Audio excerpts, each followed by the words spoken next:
Take me to the mall. Take me to the mall. Okay, most of us who have smoked weed our whole entire life has probably never ever researched its origins. So I want to go back as far as possible to trace the origins of cannabis to see how we ended up here today, addicted to weed. Now, when I was trying to research when it actually started or when we first were introduced to weed, I kept on getting contradicting years. Some say it's 1 billion years, some say it's 28 billion years, some say it's 1,000 years, 10,000 years, 28,000. But just in my personal opinion, anytime they say it's 28 million years, I kind of shrug my shoulders because I'm like, I don't believe in this whole 28 million billion years ago, because like, if this is as far as we gotten in 1 billion years, we suck as a human race.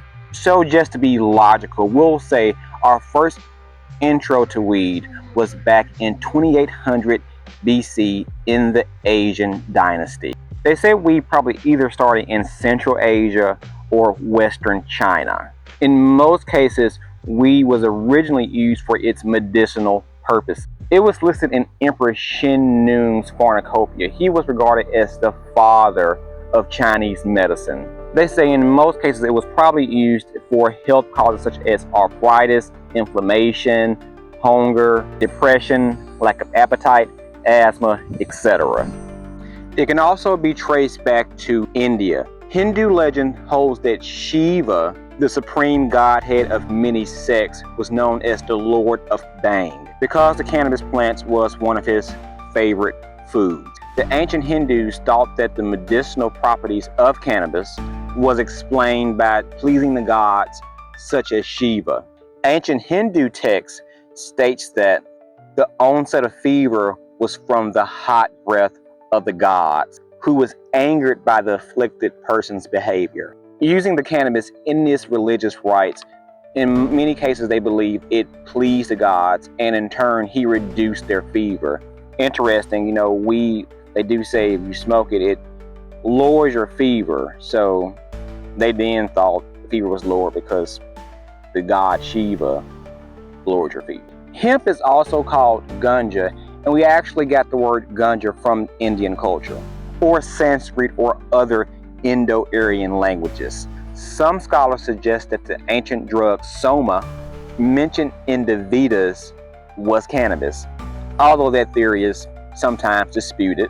But banga, the mixture of milk and cannabis, is mentioned in several religious texts. But there is a philological debate among the Sanskrit on whether the old school banga is the same as modern banga, this mixture of milk and cannabis, or was it even the same thing?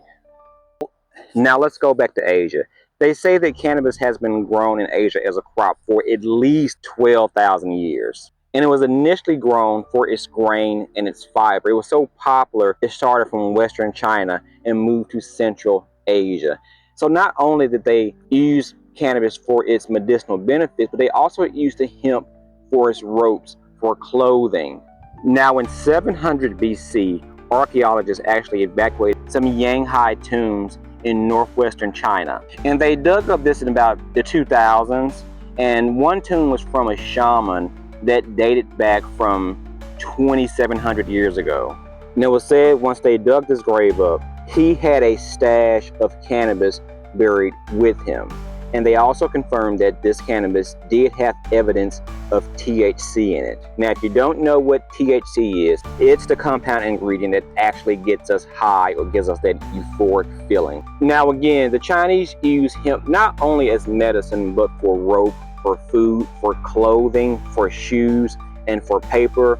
Kind of like now when we have all this rise of this hemp fabric, or even my youngest born, we bought him some hemp diapers. So the agents knew about this thousands of years ago, and they didn't just use cannabis just as a drug or as a medicine, but also again for fabric, textiles, clothing, etc. Now they said it's also possible that cannabis was also used by the Assyrians, and they used it more as a aromatic. It was called, they say, quinabu. So to them, cannabis gave off this sweet smelling aroma that please themselves and please their gods as well.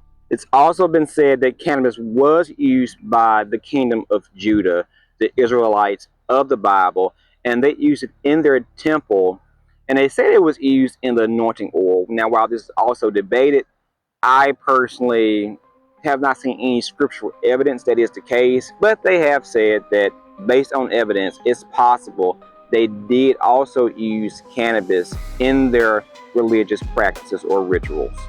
Now, it is important to note, so far since we have seen cannabis in Asian cultures, in Indian cultures, in Israelite cultures, the main purpose of cannabis at this point is used as a medicine, or again, or a textile for clothing, shoes, rope, etc. We still haven't got to a point in society where we're using weed as just a fun drug or just for your own personal benefit or your enjoyment of, or just using it for the sake of benefiting off of the psychoactive. Now, while it is debated that some of the Asians did use it also for recreational purposes, it became more highly debated once cannabis was introduced to the Greeks, specifically Herodotus. Now, again, he started off using weed for its medicinal purpose, for spiritual purposes, for uses in religious or ritualistic acts. Now, they stated that Herodotus would bring groups of people together and they would smoke weed to not only ease whatever pain they were going through, but also so they could howl with pleasure, whatever that means. And it also said that it would also suppress sexual desire. Now, I've discussed in other videos, it works different for some people. Me, myself, weed was more so a stimulant for sex than suppressing my sexual appetite. But I have heard many guys that they smoke weed and they can't get it up. Now, going back to Asian culture, when they did a lot of evacuations of these tombs in Asia, it was said that wooden braziers were concentrated in more elite tombs. Yang's and Ren's team, they were the researchers, grounded bits of brazier into powder and applied gas chromatography and mass spectrometry to identify chemical compounds left behind. They found unusually high levels of THC compared with typical wild cannabis. Although much less than today's highly bred plants, the cannabis was apparently burned in an enclosed space, so mourners most certainly inhaled THC-laced fumes, making this the earliest solid evidence of cannabis use for its psychoactive purposes. So people in some of these cultures would use weed at funerals, basically. So they would have their ritual send-off of their loved ones and then burn some ganja, be in an enclosed space, and get that contact high. Now, it's interesting that even weed at its earlier state doesn't have the same amount of THC it has in today's plant. Now, while we abuse weed for its THC properties, cannabis in its early days had a low amount of THC, so it was more so used for its medicinal benefits than so much as psychoactive or psychotropic benefits, you can say, that we use it for now. So far in history, cannabis is a good thing. It's used, like I said, for medicinal benefits, used for clothes, for shoes, for rope. So when did we take a turn in society to where it started being banned, it started being illegal, it started being looked down on? Let's find out. Okay, I'm going to skip forward a lot of generations to colonial America, since primarily that's where I stay. So we're going to just focus on how we involved in Western society, specifically colonial America. Okay, so in the early 18th century, people were still using cannabis or hemp more so, as was still primarily used for clothing, for rope, for thread, for shoes, etc. Now, hemp was one of the first things that was cultivated in the early 18th century, specifically because hemp fibers are very strong and very durable. Colonel William Byrd II called this cultivation the darling of all my projects. Robert Beverly predicted it to be the greatest consequence to all of us. I'm not sure why he said that, but that's what he said. They said Thomas Jefferson left an acre on his property specifically just to grow hemp. Americans really, at this point, didn't use weed for its psychotropic elements. Primarily, it was used again for clothing. Of course, they were smoking tobacco, which they called the Indian weed. Hemp was cultivated from North America all the way to New England, all the way to Canada. It also could be grown in colder climates. But in the 18th century, Virginians and Marylanders grew hemp the most. There was an indigenous species of cannabis known as Indian hemp, but primarily Americans grew what we know today as cannabis sativa. Now, I mentioned it was grown by Thomas Jefferson, but it was also said that even George Washington and John Adams also grew hemp. Now, it even wasn't so much used for its medicinal properties. Now, they would sometimes boil the weed in milk to treat a common cold or cough or headache, things like that. But as far as intoxication, people were not using weed recreationally. Now, if they did want to get a buzz or get a high, they would just drink alcohol. Or if they needed something medically to numb the pain or be a pain reliever, they would go to the strong stuff and use opium. Now, Britain and America would form alliances and trade different crops and different imports, and hemp was definitely one of them. Virginians specifically were permitted to pay taxes on their hemp crops. Now, what were some early restrictions on cannabis? Now, Americans and Europeans started to come in contact with cannabis consuming regions. So they started to actually use weed recreationally, or at least for medical purposes, but they were using it for things other than textiles, clothing, shoes, etc. After the invasion of Syria and Egypt in 1801, Napoleon actually banned cannabis use among his soldiers. Now, they say cannabis was introduced to Brazil either by the Portuguese or by the African slaves, but they, in the beginning, primarily used it for textiles and clothing.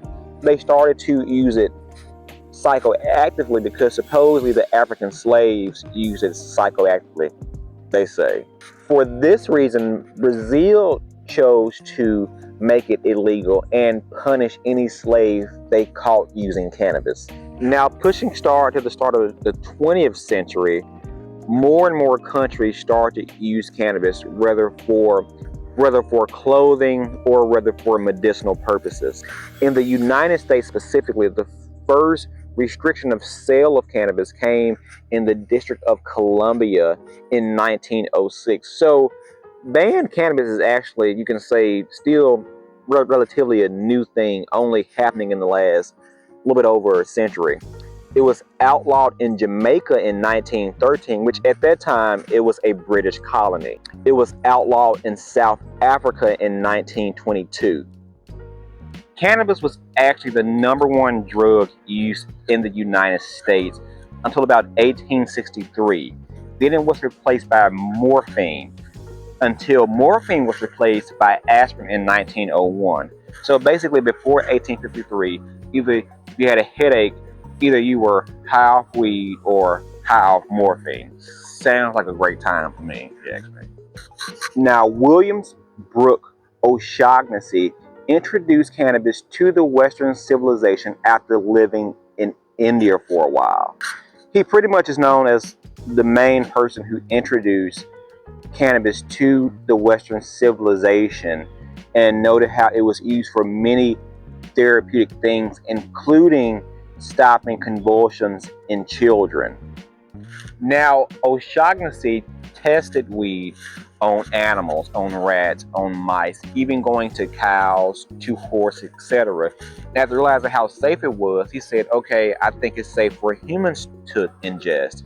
So weed was very, I would say America was very pro-weed up into recent history. Now, although we're seeing laws banning the production as hemp as far as a textile, we do see in 1925 that cannabis is used in the U.S. pharmacopoeia, being used as tinctures, as oil, as herb abstracts in order to treat illnesses. Now, shortly after World War II, cannabis and other herbs were actually removed from the cornucopia, and we don't really know for what concrete reason. It probably was more so for political reasons than so much considering weed to be the same thing as opium or narcotic. Okay, from the 18th to the 20th century, we still see weed used as a crop for clothing, for shoes, for textile, for rope. We also see it introduced into our medical system, used to treat illnesses, epilepsy, migraines, and so on. But where do we get to a point where we're starting to see it being restricted and we're starting to see people use it recreationally every day versus for its medicinal or functional properties? Let's find out.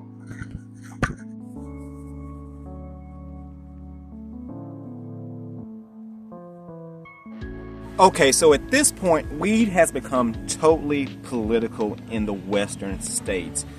Immigrants are coming in, they're pushing drugs, they're selling drugs, it's not being taxed. So at this point, between the 1920s and the 1930s, they come up with the marijuana tax law, which prohibits the sale and distribution of untaxed cannabis.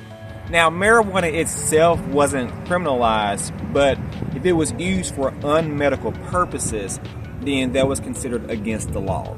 At this point also, recreational cannabis has become a thing in the U.S. Actually, California was the first state to make weed illegal. Of all places, seeing that they're so liberal and so freestyle, they were the first state in 1915 to make marijuana illegal. It then was considered a Schedule I drug, which means it had no medical benefit, so it put it on the same level as heroin, crack, cocaine, etc. Now, during this time also, cannabis came prevalent with the use of jazz singers. So if you played jazz, whether in New York or wherever, weed became a major thing within that scene. Henry Anslinger and the Bureau of Narcotics basically started doing hit pieces on weed. They made weed this demon drug. It was bad for people, bad for humans. So they went on this all-out attack to try to limit the use of recreational marijuana. He believed that it was either used by immigrants, Mexicans, or worldly jazz singers, just not the common, average, hard-working American. And then we also get to a point where we start using cinema to work against weed. In 1936, they came out with Reefer Madness, originally called Tell Your Children. It's basically a melodramatic drama. They pretty much painted weed in this horrible picture. If you smoke weed, you became crazy, insane, out of your mind. You will rob and kill and steal. You know, they made weed the same thing as alcohol or hard drugs. The film pretty much shaped a widespread Western view of cannabis, seen in much of a more negative light.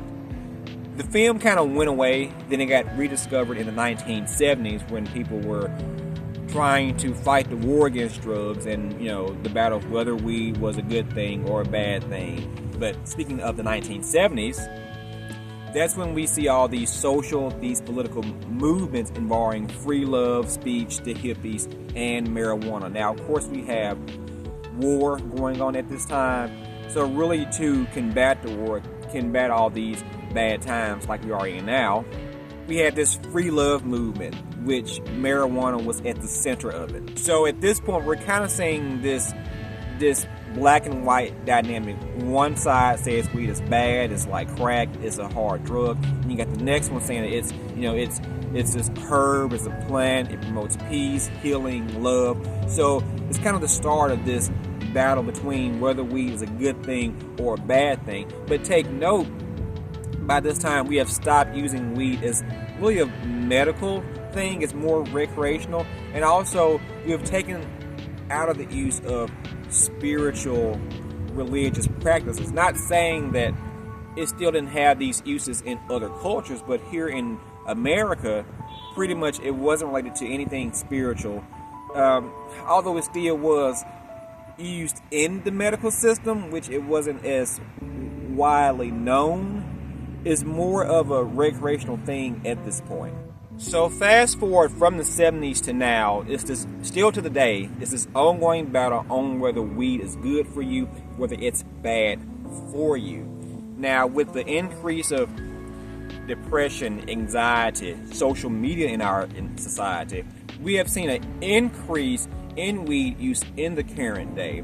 Many new generation kids are pretty much turned their nose up at alcohol, which is good. Alcohol is definitely, if used in high amounts, is definitely more deadly, worse than weed. But millennials and Gen Z and after, they're replacing alcohol with weed, with mushrooms, with psychedelics, and weed in particular. So although weed is a good medical substitution, is it something that our children should be doing in higher quantities than alcohol? You know, there's nothing wrong if you have a drink every now and then and replace that with a joint. You know, what's the big deal? But we get to a point now where teens are smoking weed every single day. We have edibles, making it easier for people to use weed, and most of them are not using it medically. It's pretty much for recreational. They may say it's medical because it helps with their depression, their anxiety. So, and not saying it doesn't have a place for these things, but we've gotten to a point in society where we're using weed as a crutch rather than using it for its benefits it was intended for in the beginning of time. From 1973, in states like Texas, Oregon, Alaska, Maine, we start seeing weed being decriminalized. As far as medical cannabis, starting in 1996, states like California, Oregon, Maine, Hawaii, Nevada are starting to legalize medical marijuana. So it's starting to come back into our society, used for medical purposes. Starting in 2012 with Colorado, we are now seeing the legalization of recreational marijuana, and there's many states to follow, from Vermont to New Hampshire, Illinois to Utah, Maryland, Kentucky, Minnesota, and Ohio as late as 2023. So, do you see a cultural shift in the change in marijuana from 2,000 years ago up into now, where we're not using it for, like I said, religious practices? We're not using, although it is used in medical system, and not saying it shouldn't be replaced with some pharmaceutical drugs, most people who are smoking weed are not using them for medical purposes. They're using it because they just like the feeling of being high. So as weed became an issue, or are we embracing it for what it once was in history? I don't know. We're still trying to figure this out. So if you have some ideas, if you have some info, if you have some information that would forward this conversation, please comment below. I just want to do this brief video on the history of weed, starting from its first documented use to its use right now in our Western society. Until next time, guys, please like, subscribe, share. Most importantly, comment below. Until next time, guys, remember, we are all in this together. Peace.